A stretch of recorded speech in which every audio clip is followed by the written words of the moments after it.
Dans la paracha de Behar, il y a un point commun du début de la fin de la paracha. Au début, ça parle de Shemitah, après ça parle de Yovel, après ça parle des prêts à intérêt, ça parle ensuite des villes, des Lévi'im et des maisons qu'on a achetées, et d'un juif qui est vendu comme esclave, et du ribit, toute une succession de dinim. Et en vérité, si on regarde bien, c'est une seule souga, c'est que la société n'écrase pas les pauvres. Laisse la place aux pauvres. Ce n'est pas parce qu'il est pauvre qu'il est moins riche que toi. Il a moins d'argent, c'est tout. Laisse-le vivre. Quand on est une société capitaliste où les riches s'enrichissent sur le compte des pauvres et les pauvres s'appauvrissent de plus en plus, et les riches de plus en plus riches et les pauvres ils sont sans avoir, la Torah ne veut pas ça. La Torah nous donne dans cette paracha de Behar, premièrement, Shemitah. 1 an sur 7, tout le monde est égal. Tout le monde est pauvre, les sadot sont à tout le monde. Donner aux pauvres, tu existes aussi, donner aux riches le sentiment que ça appartient, ce pays appartient à Kadosh Baruch Hu.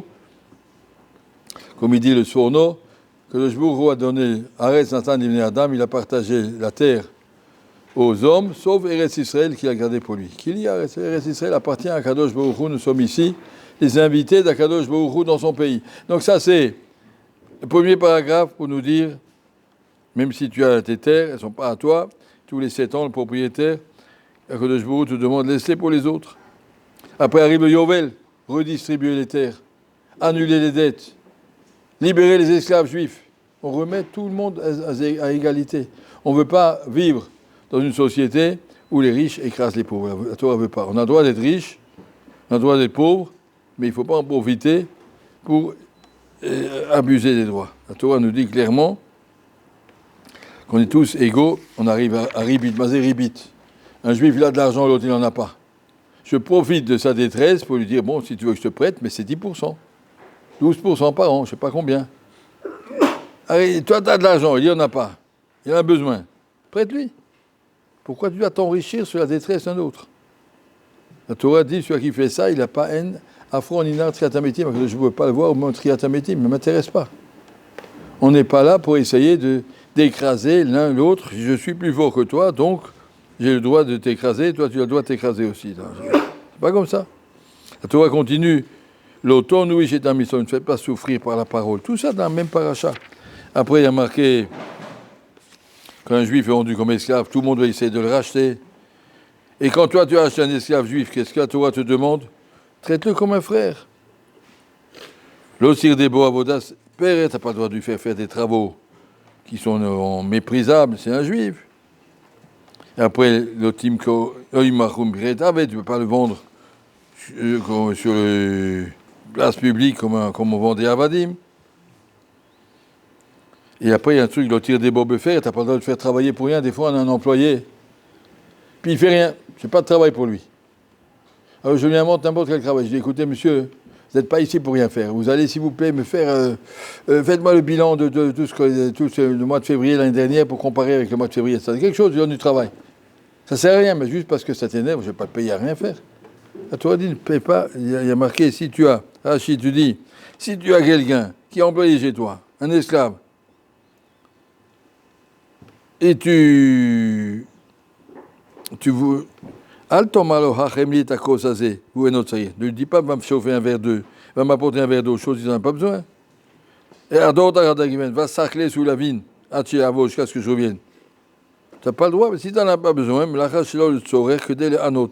juste pour montrer, c'est moi le patron, c'est toi l'employé, donc quand tu fais rien, je te dirai quoi faire. Si j'en ai pas besoin, j'ai pas le droit. Qui c'est qui peut savoir si tu en as besoin ou non? C'est pour ça que c'est marqué Ani Hachem, fais attention, Hachem te surveille.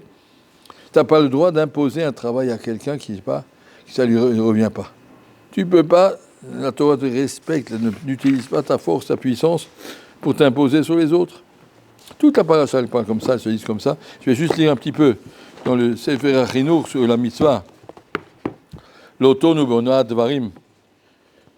Ne faites pas des clans où un écrase l'autre, on fait des groupes, un il dit à l'autre, ouais, celui-là, et puis il y a des souffres-douleurs, des pauvres gosses qui souffrent la méchanceté des autres, Il y a des gens qui sont,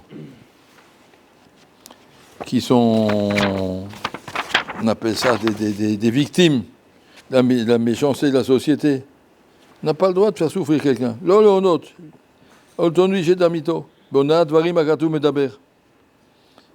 Si quelqu'un bat tchouba, on n'a pas le droit de lui dire, bon, rappelle-toi comment tu étais avant, arrête. Laisse-le tranquille. Quand quelqu'un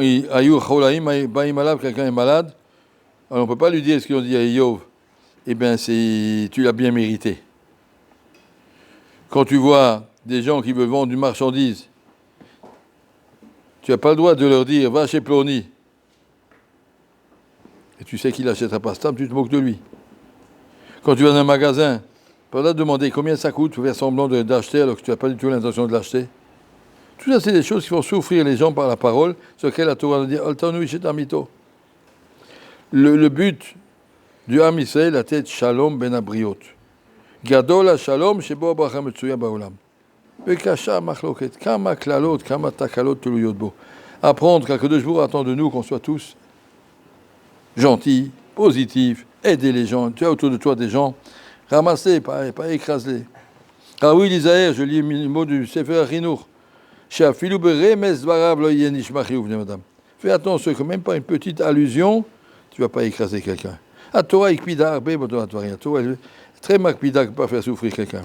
Vous d'avoir caché le lèvre à briotte. Ça fait, le cœur peut être complètement détruit. Il peut y avoir des gens qui quittent la yeshiva, qui s'en vont parce qu'on les a versés, écrasés pour rien. Il y a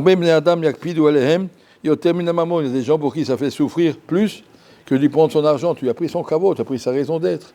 J'existe plus, alors quoi, on peut me marcher dessus. C'est horrible.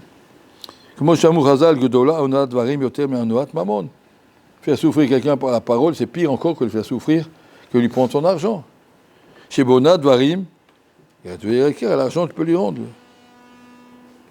Donc, de façon générale, Yves Charles Faret, Kol Advarim, je ne peux pas donner tous les cas qui sont des souffrances pour les autres.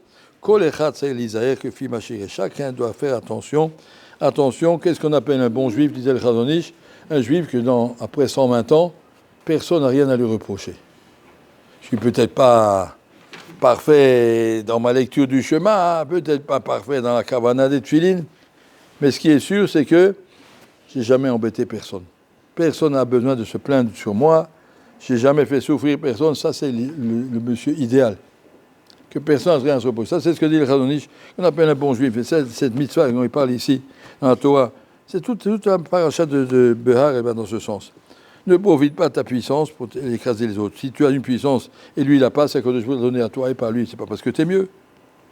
Qui Hashem Baruch Hu Yodea Kol Psiotav Remizotav. Que le jour il comprend chaque mot que tu veux dire et chaque petit clin d'œil que tu fais sur quelqu'un. Qui Adam irait la enaim, où irait la leba. Que le jour il va jusqu'au fond de ton cœur.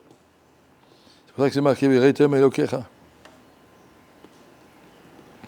Après il explique ensuite, si quelqu'un t'insulte, on n'est pas obligé de rester comme une pierre, tu as le droit de répondre quand même. Il y a des limites, on n'a pas dit, et on me tape dessus, je dis non, moi je dis rien, je ne veux pas te faire souffrir. Tu as le droit de te défendre. Mais où sont les limites? Où est le klal? Où c'est le mieux? Vous trouvez les détails dans le Siman Shin, la maîtrette, mitzvah 338 dans la paracha. En tout cas, il faut juste savoir que c'est une mitzvah tellement, qui existe dans toute la société. Et dans la société, très souvent, tout le but, c'est de savoir s'imposer sur les autres. Je suis mieux, je grandis. C'est pas comme ça. Si tu veux grandir, grandis dans la Torah. Montre que tu as une ambition, mais positive, pas une ambition négative. Je veux grandir, je vais trouver ma place. Oui, c'est là. Je deviens un meilleur Talmid Chacham, encore plus. Il y a marqué dans le Sioum qu'on fait pour le chat, j'ai fait un film à Seret. Il y a 10 enfants de Rav Papa. Je me demandais après Kanevski pourquoi il y a 10 enfants de Rav Papa. Il en avait beaucoup plus. Alors il dit non, parce qu'à Papa, on le trouve 10 fois dans le chasse où il a fait le shalom entre des différentes chitotes. Il carte Nemrinu, un qui dit ça, Amar Papa, on va dire les deux. Comme le modim de Ravanan qui est affiché là-bas. Il y a un qui disait ça, Amar Papa, on dit les deux, comme ça tout le monde. C'est pour ça qu'il est un petit peu plus long. On dit les deux. Papa, il a à la Makom, après Kanevski a dit, j'ai réfléchi 10 fois dans le chasse, j'ai marqué Papa qui a essayé de faire le shalom entre les gens, il dit on fait comme là, on fait comme l'autre, pas besoin de se disputer, les deux ont raison, allons-y. Et ça c'est une darga qu'un juif doit comprendre, je ne suis pas là pour faire des dispute, au contraire, je suis là pour faire le shalom. Talmidei Chachamim, Marbim, Shalom Baolam. Merci.